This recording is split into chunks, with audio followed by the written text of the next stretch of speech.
Fashion from the olden era always has a certain kind of charm about itself, although the fashion scene is constantly changing from day to day. Let's think about it. It's not the same the fashion in 1800s that it today at 2012. In this video, we will take a look at some of the various styles of clothing in the 1800s. There are certain elements of fashion from earlier eras that have unique appeal.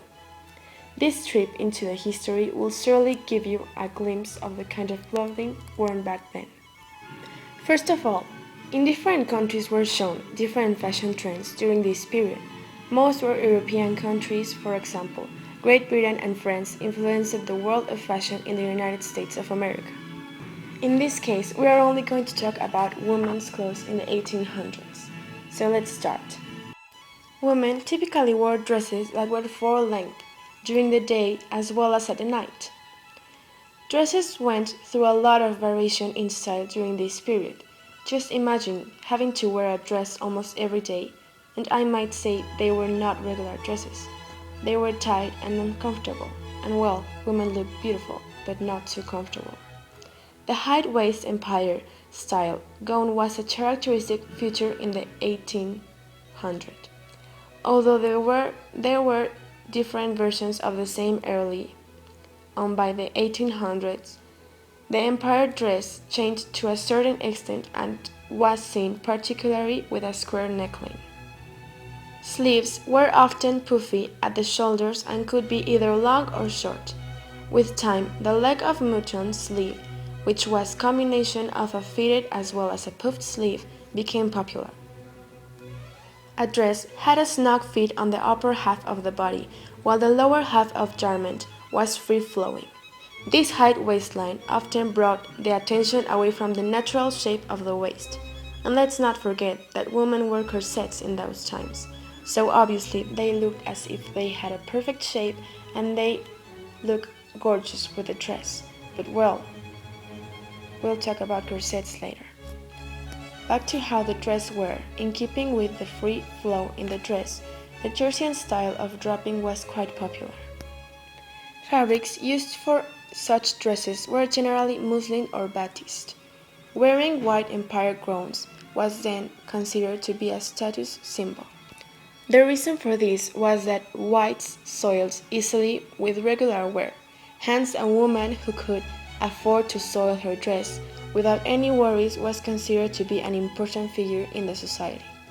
The mid-century saw the bell-shaped skirt being worn commonly by many women. Petticoats and crinolines were used to achieve the desired bell shape.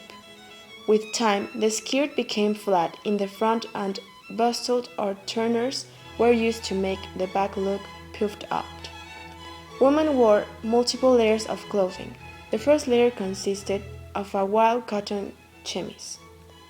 Then came the corsets that was worn to get the hourglass figure, worn just below the dress. Then came the corsets that was worn to get the hourglass figure, worn just below the dress. Cotton shorts, known as bloomers, were worn under several other layers to add volume to the hoop skirts.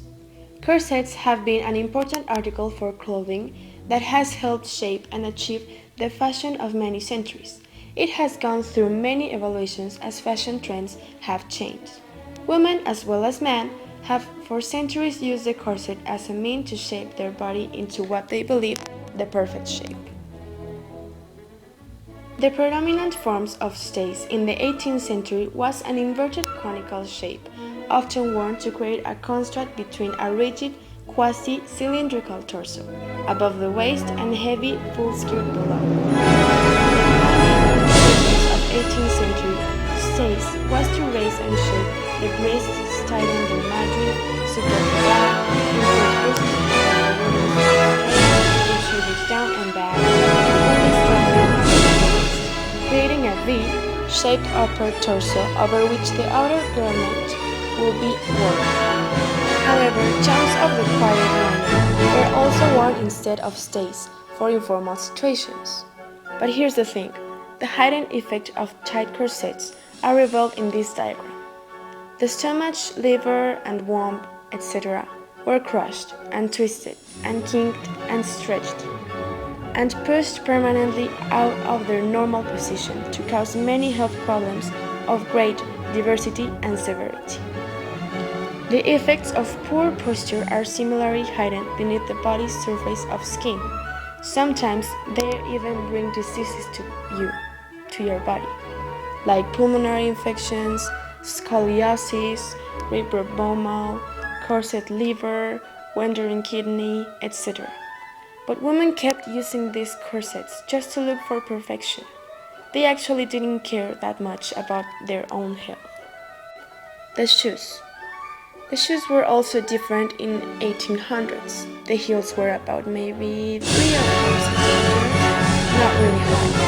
They were not tall like they are today. Today we see heels of 20 centimeters,